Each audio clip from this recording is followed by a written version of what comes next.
to another episode of the Cyber Exhibit podcast brought to you by Cycle4T.ng.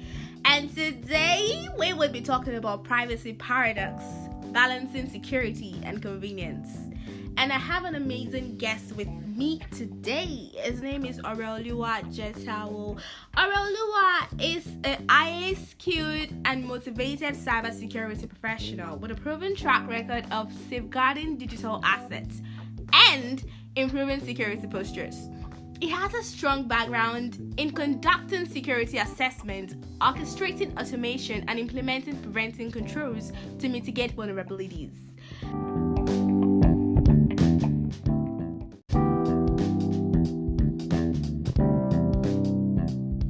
Okay, hello, my name is Oreoluwa Jetawo, and I am somebody. I'm just a guy who is in love with cybersecurity, right? So I'm right since I was a young boy. So that's really all about me. Okay. Alright, how do you define the privacy paradox and why is it important in today's digital age? Okay, so let's start with, first of all, what is a paradox, right? So we all know a paradox is like a self-contradictory statement, right? So say something like you save money by spending it. How is that even possible? Yeah. So now let's try to relate this to cybersecurity, right? Privacy paradox. So it's like you know what is actually safe, but you are still acting to the contrary, right? Mostly for the sake of convenience. Okay. Yeah, basically. Okay. So, what are some common examples of situations where people prioritize convenience over security and vice versa? Oh, a lot actually. So take for instance now, you're about to log into an application, yeah? You're about to register into a random website online, and now it's time for you to use a password here, and you decide to use 1, 2, 3, 4, 5. So your data breach, you facing on data privacy, but you're using weak passwords. Just imagine. So let me use another example, right? So you go to a cafe or you're at the airport, right, and you see free Wi-Fi and you connect. So easy for a man in the middle to just intercept your traffic and sniff out all your activities while you're actually on that free Wi-Fi.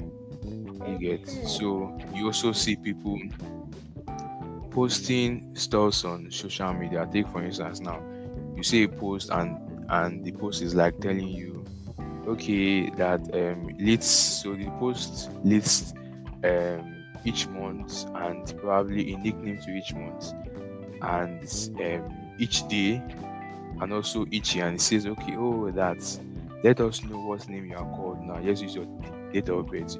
And you see people actually piecing in those dots and putting in the new names that they will actually be called, right? So indirectly, you are giving out what dates, what month, and what year you're actually born. I'm very sure that people use those figures, right, for probably your internet banking or probably your PIN for your phone. You get. So but for these people, so some people know, but they just don't care. Like some people don't know. You get. For the sake of convenience. Take for instance now, you can't. Some people just having a long password is just very stressful. Yeah, there's something I can easily remember. 1, 2, 3, 4, 5. Okay, thank you. Do you get? Yeah, I do. More like Exactly. if I get what you're saying, right, is that people understand do this, but then they are too lazy or they don't just do it. Yeah, exactly. Because they are just too laid back, basically. Okay, so what role do or let me just ask this question first. Okay, what are the Okay. psychological factors that contribute to the privacy paradox, and how do people perceive the trade-offs between conveniency and security? I'll just say one word, yeah. Optimism bias, basically. So people just underestimate security risks while overvaluing the convenience of data services. When I say so, take for instance now, yeah, you are reading when you are filling a form, yeah, they tell you, okay, these are the terms and conditions. Make sure you read it before you proceed. 99% of people don't actually read those terms and conditions.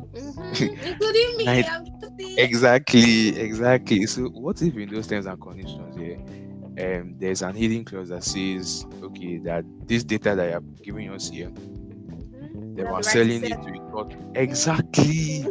But you don't know, and you're complaining. But you didn't read it. You get? You didn't read it, and you're complaining. Do you get? But I Yes. understand you. It can be very, but even at the same time, it's just important that we cultivate that habits.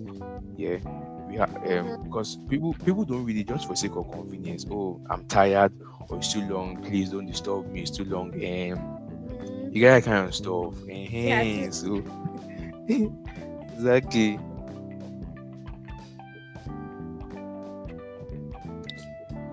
Companies and organizations play in influencing the privacy choices, and how can they strike a better balance between convenience and security?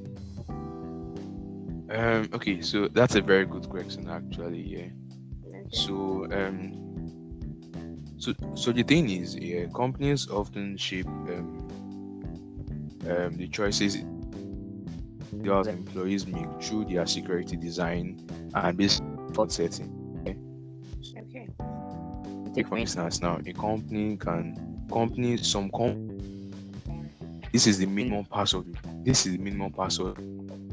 Yeah, using numeric characters. They get some companies Mm-hmm. also enforce using VPNs and using zero Yeah. trust softwares for um, Okay. remote working. Yeah, so some companies also enforce using password manager, right? So instead of having to remember all your passwords, yeah, all you need to just remember is just one password that gives you access to all your passwords. You get so how they can actually strike that balance between convenience and security? Yeah, it's just very simple. They have to educate their employees, right? They have to push out an awareness scheme. Yeah, they have to let them know that, okay, that in as much as we know that this is very convenient for you to do, yeah, but you are harming yourself rather than doing good. Mm-hmm. You get? So Okay. yeah. Okay, like for this part. So they were telling me that I can only use characters as my username. Like I can't just like impute anything. I think that's like I don't know. That's like a very good way to start. You know. Yes, definitely. Okay. Thank you very much. Okay. You're welcome. How do regulations and laws, or let me even ask, are there regulations and laws that should I say that guide privacy, data, and all of that? Yeah, definitely. So in Nigeria, there's something we call NDPR, right? That's Nigeria Data Protection Regulation. Yeah, Okay. there's also something else we call GDPR, that's General Data Protection Regulation. Yeah, so Okay. that binds or that covers EU citizens in and out of EU, right? So then the Okay. NDPR guides Nigerian citizens in and out of Nigeria.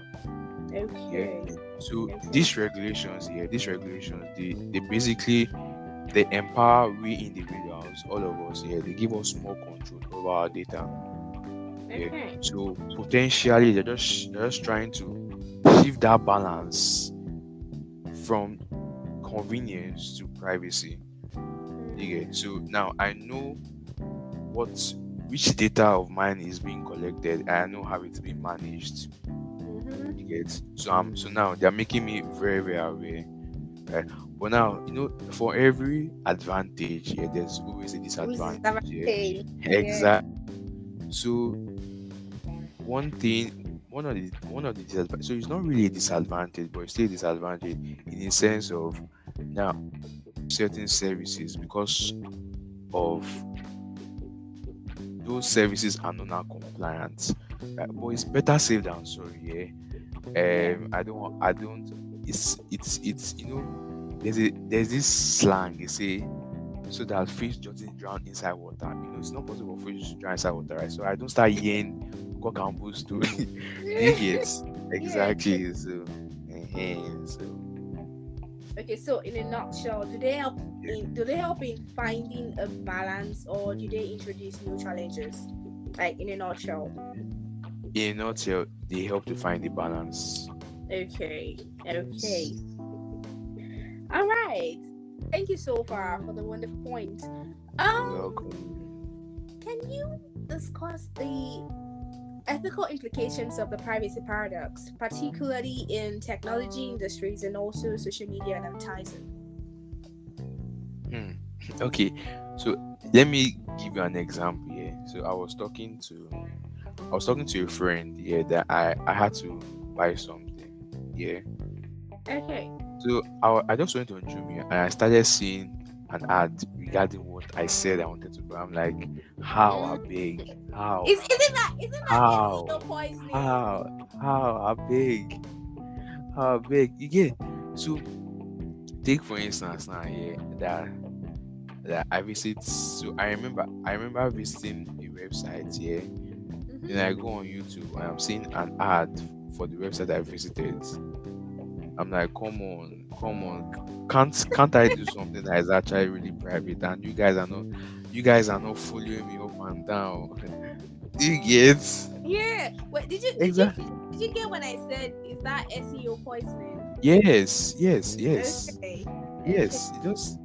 It's just very fun. Even let's switch to emerging tech now. Let's switch to ChatGPT now. You see, in a in as much as using AI is very very good, Mm-hmm. yeah, but most companies rather completely block the usage of generative AIs, especially ChatGPT, because people don't know, but when you feed it prompt, yeah, Okay. you're supposed to feed in prompt of just something that is publicly known, not PI information, or not company sensitive data. In your head, you're like, oh, I just need it to help me to refresh some, or help me to reshape some, but it's storing somewhere, right? So Yeah. definitely somebody asks ChatGPT, yeah, for an Okay. information, there's a high possibility that I might reference what you actually gave it as an example for that Okay. person. It's very, very possible. Do you get? So in as Okay. much as ChatGPT is very very, very important here, you Okay. should still be very wary of feeding it sensitive data. Mm-hmm. Okay. So, what you're saying is that ChatGPT doesn't really support incognito browsing, right? Like you can't really have a total private browsing if you're dealing with all this AI, generative AI in particular. Is that what you're saying? Yeah, you could definitely. Okay. Okay. Mm. Mm. That's something because I myself I think I've used the chat to cook up my resume. I just went to chat. I was like, "Can you give No, me no, an it's example of this?" actually no, no, no. So there's nothing really sensitive in your email, right? So an email, so you add in your resume, right? Because you Yeah, can resume. literally put your resume online and anyone else to give you a job, right? So you have your email there, you have Yeah. your phone number there. Well, technically, it's not that sensitive. You get, Okay. because anyone can Okay. find. But when you have things like your, so I remember when I was, yes, yes. So I remember when I was talking to someone, yeah, and in his resume I saw his BVN. I was like, what? Yeah, BVN. yeah, but apparently, but apparently, so the people that told him to send him his resume, they told him to either put his BVN there. Why? You get, exactly, and I was That's asking that's that's a myself, red flag already. Why would they ask for your BVN? well, it's a bank, so I, so it is what it is. Yeah, it is. Okay. So, how can individuals become more informed about privacy implications of their digital choices? Are there resources or tools you would recommend? Yeah, so take for instance now, yeah, you can use privacy enhanced web browsers, likes of DuckDuckGo. Yeah, Okay. those browsers are, they are structured in such a way that they ensure your privacy, right? Okay. Rather than just using the regular Google, yeah. You're also using VPNs, right? You want to, yeah, I know that is expensive. So if you see free Wi-Fi, I do you get what, Yeah. what exactly? But it's very, very important here. Look at how much you can lose by how much information you let out here. It's just easy. You can just download a VPN, right? You can download Tunnel here, or um, and there is one I'm trying to remember. You can just download a VPN, right? Like Once you try, inscribe. exactly, Winscribe. There's one Maybe I'm trying to like remember. I can't remember. But in a nutshell, shall just download one. Whenever you connect to a public Wi-Fi, yeah, connect to that VPN, right? So that VPN encrypts your traffic. Okay? So people think that the VPN is just for changing the IP address. No. So it also helps to encrypt your traffic, right? So even though someone sniffs out that data, yeah, the person sniffs out an encrypted information, yeah, and now you are with that encrypted information because it's very useless to you. You get, so another thing is I mentioned earlier using password managers, right? There are a lot of good password managers around. There is one password, yeah. So okay. all you have to do is you just need to remember just one password. So in this very big head of yours, this very big head of mine, yeah, all I need to remember is just one nice. So instead of using password, you can even use a pass. So you can even use a passphrase, yeah, something that's easy for you to relate to. Okay, so take for instance, I can have a password like this. Okay, I like to play football. Yeah, so I like to play football. It's very easy for you to remember, but it's very long, right? So you can have capital letter wherever you like it. You can also have special characters, probably in between the I like to play football. You get, so something you can also change the football, the double O to 00. You get, so it's very easy for you to remember. You Mm. understand? But it's very, very hard. If someone decides to crack that password, it take, I'm pretty sure, I don't think the person will even be alive self to even see that password crack. Do you get? So, so all you need to do is just remember just one password. Yeah, then the other passwords can be recommended to you by your password manager. Yeah. And I'm begging, please don't save your credit card details or your password on your browser. Mm. That's so bad because if someone takes over your browser, right? What the Mhm. person needs to, even if not even, let's not even take over safe. a random person, a random person can just take your laptop, right? Yeah, probably you go off for lunch and you don't lock your system. I go to your browser, I go to passwords. I'm seeing your password, I'm seeing your credit card details. I will, in Yoruba, so there's something called Ifa. I will bonanza. Do you get Yeah, I so do. I've seen free credit card. Make I use and buy something. Now. Do you get so? And one important last thing here, everyone needs to actually be reorientated. Yeah, we all need to change our mindsets, right? There's everyone's privacy is very important. Yeah, you can't just say that who am I? What data am I trying to protect? You don't know who you are going to become later in the future, right? They can use that data, harvest that data, and use it against you later on. Do you get? Yeah, I Exactly. do. So everyone's mindset needs to actually change. Yeah, we need to understand that we are not. We are not helping anybody. We're actually helping ourselves, right? To remain secure in this so unsecure world. Yeah, where threats are getting sophisticated. Every day we're just hearing that different things are happening.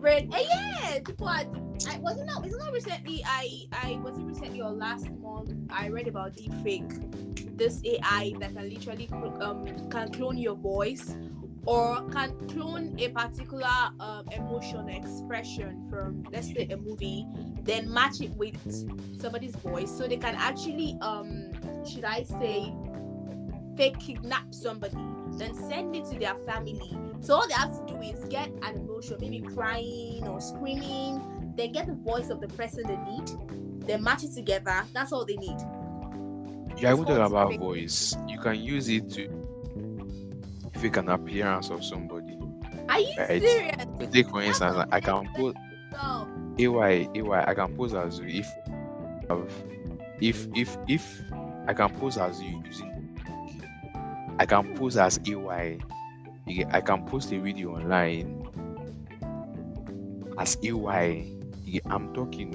It's already talking, but it's AY's face that is showing. AY's face, AY's voice. That's how serious it is.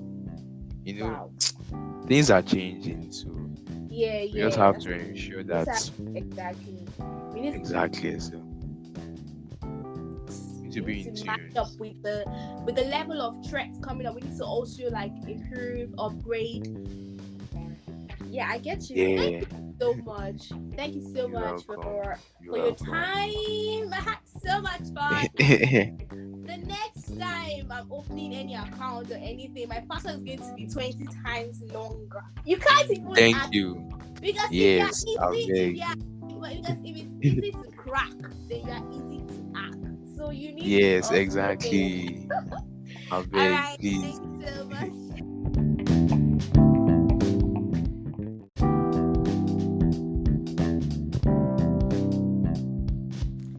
Thank you so much. For listening, and thank you for your time. When it comes to protecting data from external and internal dangers and choosing what digitally stored data can be shared and with whom, security becomes crucial. Data privacy refers to part of the data sharing process, including how and where that data is maintained and the precise legislation that applies to those activities. Protect yourself today. Thank you.